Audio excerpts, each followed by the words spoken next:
네, 중국 후베이성을 방문한 적이 있는 외국인의 입국을 금지하기로 한 정부의 조치를 두고 정치권의 평가는 엇갈리고 있습니다. 네, 민주당은 적절한 대책이라며 지지 입장을 밝힌 반면 한국당은 뒷북, 부실 대응이라며 날을 세웠는데요. 국회에 연결해 보겠습니다. 박현우 기자. 네, 정부의 첫 입국 금지 조치에 대해 민주당은 정부가 내놓은 고강도 대책을 강력 지지한다는 뜻을 밝혔습니다. 민주당 지도부는 오전 회의에서 정부가 적절한 조치를 취했다며 이같이 말했는데요.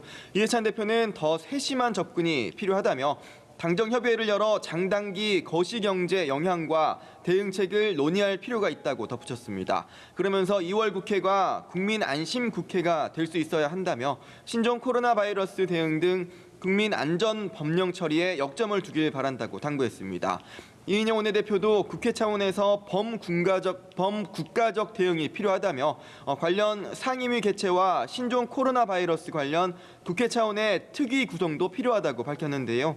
이 원내대표는 어제 한국당이 이번 사태와 관련한 대책을 발표하면서 초당적 협력 입장을 밝힌 것을 언급하며 건설적이고 적극적이라고 평가했습니다.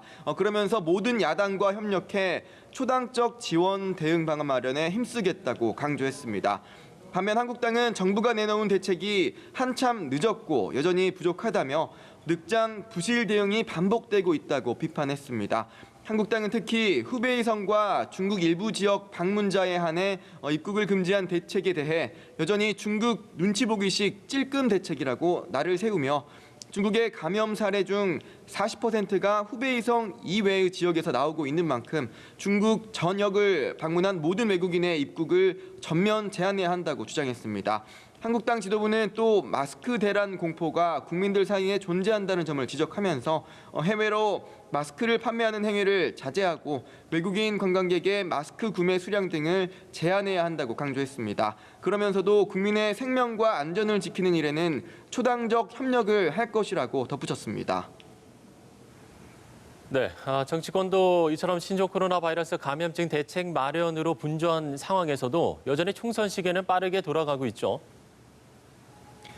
네, 총선이 72일 앞으로 다가온 가운데 이목을 끌었던 여야 주요 인사들의 행보가 가시화하는 모습입니다. 여권에서는 그동안 총선 출마 의지를 굽히지 않았던 김의겸 전 청와대 대변인이 공식 불출마를 선언했습니다. 김 전 대변인은 조금 전 자신의 페이스북을 통해 총선에 출마하지 않겠다고 밝혔는데요. 김 전 대변인은 문재인 정부의 성공과 군산 경제 발전을 위해 일해보고 싶었지만 이제는 멈춰설 시간이 된 듯하다며 민주당이 총선에서 압승해 문재인 정부를 든든하게 뒷받침해주기를 간절히 기원한다고 덧붙였습니다.